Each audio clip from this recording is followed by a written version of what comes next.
Ben Johnson sounded off on several topics in his latest press conference, including Caleb Williams and what he's seen from him from week 1 to week 2. Also, did he call out a prominent player on the Bears offense? We're going to investigate that on today's show as well. My name is Harrison Graham. This is Chicago Bears Now, and doing some research on the analytics tab of our channel, and the most likes we've gotten on a video this month is 2,649. Huge number. Shout out to you guys. Can we top that? Is that a possibility? Literally all you got to do is click that little like button, hit that thumbs up icon. Would love to hit 3,000 likes on today's show. Okay, Ben Johnson said in his latest press conference that he saw, quote, significant growth from Caleb Williams from week 1 to week 2. Remember, that's just from one game to the next. Here's what Ben had to say about his quarterback. He said, I did see significant growth. It's not perfect yet. There's still a number of plays where our eyes aren't quite in the right position or we're holding onto the ball just a tick longer than what we're coaching, but I did see tremendous growth in terms of going through the progression. There were a few times where we had to get to the number 3 or 4 in the read, and he was trusting his feet in the footwork and was able to get there. I did think he got better from week 1 to week 2. I'm encouraged by what I saw, and I'm hopeful that we'll continue to see him take another leap this week. That is what he had to say about Caleb Williams when it comes to his growth from week 1 to week 2, albeit the national media thinks he sucks. I agree with him. I thought what we saw from Caleb Williams, especially in that first half against the Detroit Lions, was pretty doggone impressive overall. 14-19 at the half, 156, couple of touchdowns, and an interception. The interception was obviously bad, and that's where the national pundits, they clip hunt, and they see this bad hero ball interception, and it was bad, and that's worthy of being criticized, but they don't say anything else about the rest of his play. Why? Because they either weren't watching, or there's a narrative, or they just don't really care to show the full picture for whatever reason. They're split vision. They're watching 8 different games, but they see this clip go viral. Oh, Caleb, stop. This isn't USC anymore. And again, bad interception. But just as someone who has watched every snap of his career, you could tell just from week 1 to week 2 that he was more comfortable on the road in a tougher environment. Now, I would also say against not as tough of a defense, so there's a lot of factors there. But also in a clean pocket, he was excellent.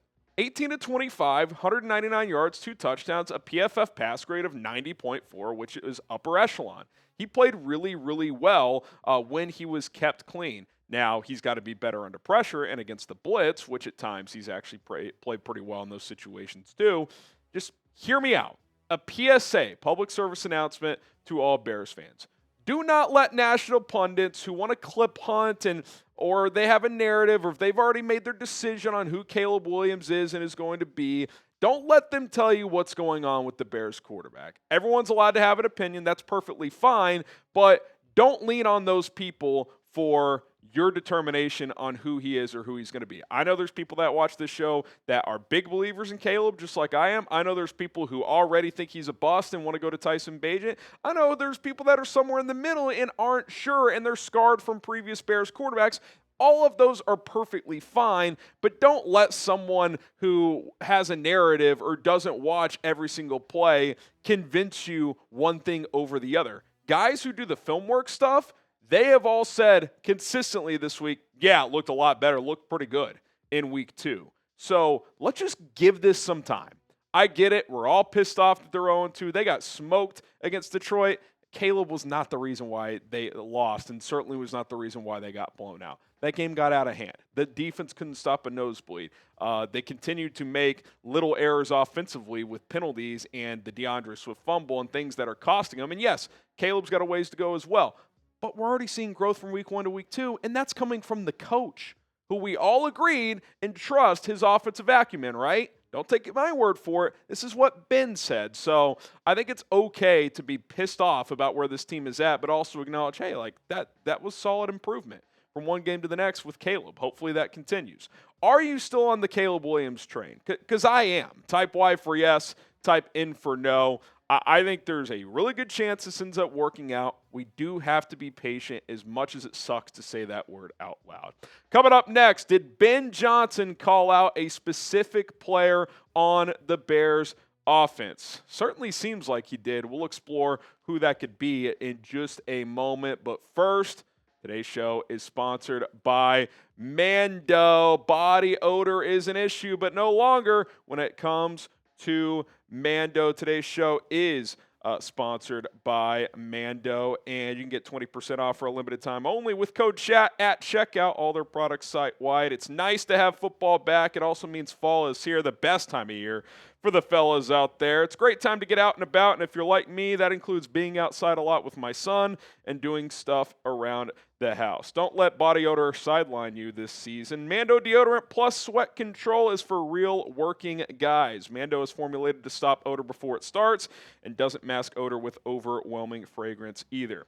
Mando has several awesome products, from deodorant wipes to spray deodorant, stick deodorant, body wash, and much more. And the best part is that their products are safe from head to toe. Check this out. With one swipe, you're good to go. This isn't your typical deodorant. It's clinical strength, 2 times better at controlling sweat than the standard products out there. It controls both sweat and odor for 72 hours. And after just 12 hours, underarm sweat was reduced by 92%. This stuff works, fellas. Mando starter pack is perfect for new customers. It comes with the solid stick deodorant, cream tube deodorant, 2 free products of your choice like the mini body wash and deodorant wipes, plus free shipping. Special offer for our listeners here at Bears Now. New customers get 20% off site-wide with our exclusive code. Use code CHAT at shopmando.com to get 20% off site-wide plus free shipping. That's shopmando.com. Please support the show. Use code CHAT. Mando's got you covered. Protect your pits. Smell great while doing it. All right. Did Ben Johnson put someone or someone's on notice? Because, he wasn't like super aggressive when he said this, but to me, he sent a not so subtle message in his Monday press conference. He said this, quote, "We're going to have a lot more competition. Just what these guys look like when the ball is not in their hands, that's a big deal for us. There were some plays yesterday, talking about the Lions game, that we weren't quite as pleased with what that looked like on tape. So we're going to find out this week at practice who wants to practice hard and who wants to be a little more involved with the game plan here going into Sunday." And by the way, and this is something he mentioned, this is not a new message. Like playing hard and giving effort and blocking and doing the dirty work when your number's not being called, that's going to impact how much you're featured in the game plan and in the offense. And so he's obviously referring to offensive skill guys who on any given play can catch the football. So we're not talking about like a Tyreek Stevenson or someone on the defense, not saying like he's not going to look into those guys, but talking about offensive skill players. I think it's down to 6 guys. I think it's DeAndre Swift. The other backs have not played enough to even get this that criticism, I don't think. DJ Moore, Rome Odunze, Olamide Zaccheaus, Cole Kmet, Colson Loveland. I think it's one of those 6 players. I'll verbally mention Luther Burden, but we'll quickly dismiss why it's not him, at least I don't think. I also think it's pretty clear it's not Rome Odunze. Why? Played 100% of the snaps. He's easily been your best offensive player through 2 games. Caleb likes throwing to him. The target share to Rome is much higher than any other player. I think they're pretty happy with where he's at. I haven't watched every single play of the All-22 through 2 games in terms of looking at Rome specifically, so I can't sit here and act like he's blocked his ass off every play, but I'm pretty freaking confident they're not talking about Rome Odunze. I also don't think they're talking about Luther Burden. Why? Because Ben Johnson said yesterday this, quote, "Luther is gaining the trust. We are trying to get him more packages going forward." I don't think he would say, hey, this young rookie who's slowly been coming along is gaining trust, but also we don't like what we've seen from him on tape in this Week 2 game. Number one, he hasn't played enough snaps, I don't think, to get that criticism, I would guess. And number 2, that would be a conflicting statements, right? So I don't think they're talking about Luther. They're talking about getting him more involved. I don't know for sure. I think we're talking about DJ Moore here. I think, again, maybe it's Swift. Maybe it's Cole Kmet. Maybe it is someone else that I don't think it is. I think they're talking about DJ. There was a lot of chatter with this last year. People like JT O'Sullivan, who do film study for a living, pointed DJ's lack of effort out all the time last year with some lazy route running, which I thought got lazy a year ago. Remember, he quit on some plays. There was that scramble drill from Caleb, I think, against the Cardinals, where he just jogs out of bounds, and even though the play is still going. And again, this is kind of you're in the theory realm, right? So, like, I'm not reporting this. It doesn't seem like he likes Caleb.